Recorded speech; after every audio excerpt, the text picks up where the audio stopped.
নমস্কার বন্ধুরা, ইন্দ্রাণী কুকিং শোতে আপনাকে স্বাগত জানাই। ময়দা দিয়ে যে এত সুন্দর মিষ্টি তৈরি করা যায়, না বানিয়ে খেলে বিশ্বাসই করতে পারবেন না। মিষ্টিটা দেখুন কতটা নরম হয়েছে, আর ভেতরটা দেখুন একদম নরম রসালো, মুখে দিলেই মিলিয়ে যাবে। আর মিষ্টিগুলো বানানো ভীষণই সহজ। তাহলে চলুন আজকের রেসিপি দেখে নেওয়া যাক। নরম রসালো মিষ্টিগুলো বানানোর জন্য সবার প্রথমে গ্যাসে একটা কড়াই বসিয়েছি। এবার এই কড়াইতে দিলাম মেজারিং কাপ মেপে 1 কাপ জল। বাড়িতে থাকা ছোট বাটি বা চায়ের কাপ নিয়ে নেবেন, এতে উপকরণগুলো মাপতে সুবিধা হবে। দিয়ে দিলাম এর মধ্যে অল্প করে নুন, আর দিচ্ছি 1 চা চামচ ঘি।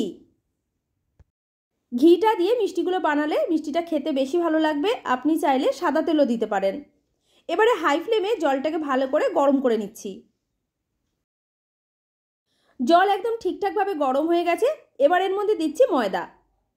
যে কাপ মেপে 1 কাপ জল গরম করেছি, ওই কাপ মেপে 1 কাপ ময়দা দিয়েছি। তাই আমি প্রথমেই বলেছিলাম বাড়িতে থাকা ছোট বাটি বা কাপ মেপে উপকরণগুলো নেবেন, এতে আর কম বেশিটা হবে না। যদি এর থেকে বেশি পরিমাণে ময়দা দেওয়া হয় তাহলে জলের পরিমাণটা কম হয়ে যাবে, আবার এর থেকে কম করে ময়দা দিলে জলের পরিমাণটা বেশি হয়ে গিয়ে মিষ্টির এই ডোটা একদম নরম চটচটে হয়ে যাবে। গ্যাসের ফ্লেমটা একদম লোতে করে দিয়ে জলের সাথে ময়দাটাকে খুব ভালো করে মিশিয়ে নিয়েছি। যখন এইরকম একটা ডোতে পরিণত হয়ে যাবে তখন সাথে সাথে ফ্লেমটা অফ করে এইভাবেই কড়াইয়ের মধ্যে ঢেকে রেখে দিতে হবে 10 মিনিটের জন্য।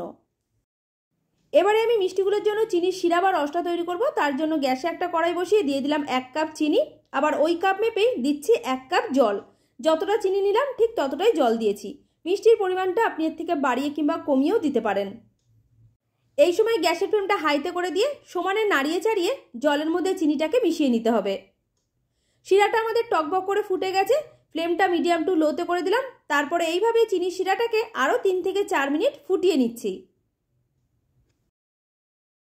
এই মিষ্টিগুলোর জন্য চিনির শিরাটা 1 তার বা 2 তার তৈরি করতে হবে না, শুধু একটু চটচটে হলেই হবে। যেভাবে গোলাপ জামুন মিষ্টির জন্য রসটা তৈরি করা হয় ঠিক সেই রকম করে।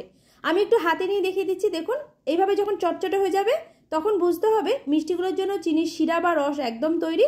সাথে সাথে আমি গ্যাসের ফ্লেমটা বন্ধ করে দিলাম। তারপরে ঢেকে এটাকে একটা সাইডে সরিয়ে রেখে দেব। ময়দাটা রান্না করে রেখেছিলাম, 10 মিনিট হয়ে গেছে। এবার এটাকে একটা থালার মধ্যে ঢেলে নিলাম। মিষ্টির এই ডোটা খুব বেশি ঠান্ডা করা যাবে না, যখন হালকা গরম থাকবে সেই অবস্থায় একটা থালার মধ্যে ঢেলে নিয়ে হাতে অল্প করে ঘি মেখে নেব। তারপরে খুব ভালো করে মেখে নিচ্ছি। 3 থেকে 4 মিনিট সময় নিয়ে মিষ্টির ডোটাকে খুব ভালো করে মেখে নিয়েছি। দেখুন এরকম নরম সফট হয়ে গেছে। এবার মিষ্টিগুলো তৈরি করব।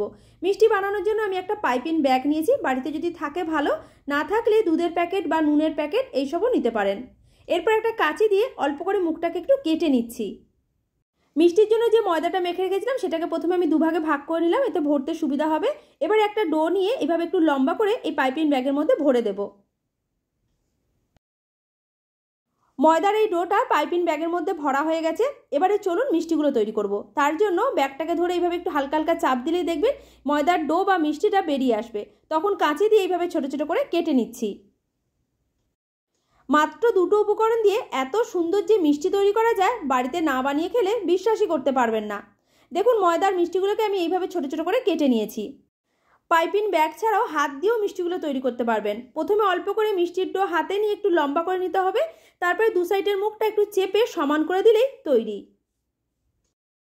মিষ্টিগুলো ভাজার জন্য গ্যাসে একটা কড়াই বসিয়ে এর মধ্যে দিলাম সাদা তেল। আপনি সাদা তেলের বদলে ঘিও দিতে পারেন।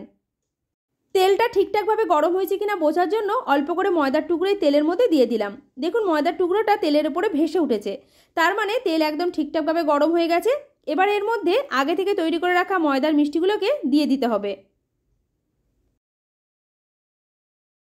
মিষ্টিগুলোকে তেলের মধ্যে দেওয়ার সাথে সাথে উল্টানো যাবে না। এই সময় মিষ্টিগুলো খুবই নরম, ভেঙে যেতে পারে।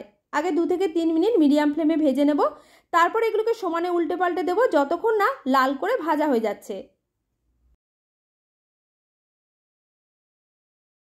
ময়দার এই মিষ্টিগুলো ভাজতে খুব বেশিক্ষণ সময় লাগে না, মিডিয়াম ফ্লেমে 3 থেকে 4 মিনিট। প্রথম ব্যাচের মিষ্টিগুলো দেখুন খুব সুন্দর লাল করে আমার ভাজা হয়ে গেছে। এবার এগুলোকে তেল থেকে তুলে নিচ্ছি। প্রথম ব্যাচে আমি হাফ মিষ্টি দিয়ে ভেজে নিয়েছি। বাদবাকি যে কটা ছিল সব কটাই একসাথে তেলের মধ্যে দিয়ে এবার এগুলোকে ভেজে নেব। আগের তুলনায় মিষ্টিগুলো দেখুন ফুলে কতটা বড় বড় হয়ে গেছে। একই রকমভাবে মিডিয়াম ফ্লেমে 2 থেকে 3 মিনিট অপেক্ষা করার পর এবার এগুলোকে উল্টে পাল্টে দিচ্ছি যতক্ষণ না লাল লাল করে ভাজা হয়ে যায়। এই ব্যাচের মিষ্টিগুলো খুব সুন্দর লাল করে ভাজা হয়ে গেছে, এগুলোকেও তুলে নিলাম। সবকটা মিষ্টি আমার ভাজা হয়ে গেছে। রসটা অনেকক্ষণ আগে তৈরি করেছিলাম, তাই ঠান্ডা হয়ে গেছিলো, হালকা করে গরম করে নিয়েছি। ঠান্ডা রসে মিষ্টিগুলোকে দেওয়া যাবে না, হালকা করে গরম করেই দিতে হবে। এবারে ভেজে রাখা সবকটা মিষ্টিকে এর মধ্যে দিয়ে দেব। সবকটা মিষ্টি দিয়ে দেওয়ার পর এবার একটা হাতা দিয়ে রসের মধ্যে মিষ্টিগুলোকে নাড়িয়ে চাড়িয়ে ভালো করে একটু মিশিয়ে নিয়ে এটাকে আমি ঢেকে রেখে দিচ্ছি 1 ঘন্টার জন্য, যাতে মিষ্টিগুলোর মধ্যে চিনির শিরা বা রসটা ভালো করে ঢুকতে পারে। 1 ঘন্টা পর এবার আপনাদের মিষ্টিগুলো খুলে দেখাচ্ছি। দেখুন, যতটা শিরা আমি তৈরি করেছিলাম মিষ্টিগুলো কিন্তু পুরো চিনির শিরা বা রসটা শোপ করে নিয়েছে। এবারে চলুন আপনাদের একটু পরিবেশন করেও দেখিয়ে দিই। আজকের এই ময়দার মিষ্টি রেসিপিটা আপনার যদি ভালো লাগে লাইক, শেয়ার, কমেন্ট করে জানাবেন। আমার চ্যানেলে নতুন বন্ধু হয়ে থাকলে চ্যানেলটিকে সাবস্ক্রাইব করে পাশে থাকা বেল আইকনটা প্রেস করে রাখবেন। পুরো ভিডিওটা দেখার জন্য আপনাকে অসংখ্য ধন্যবাদ।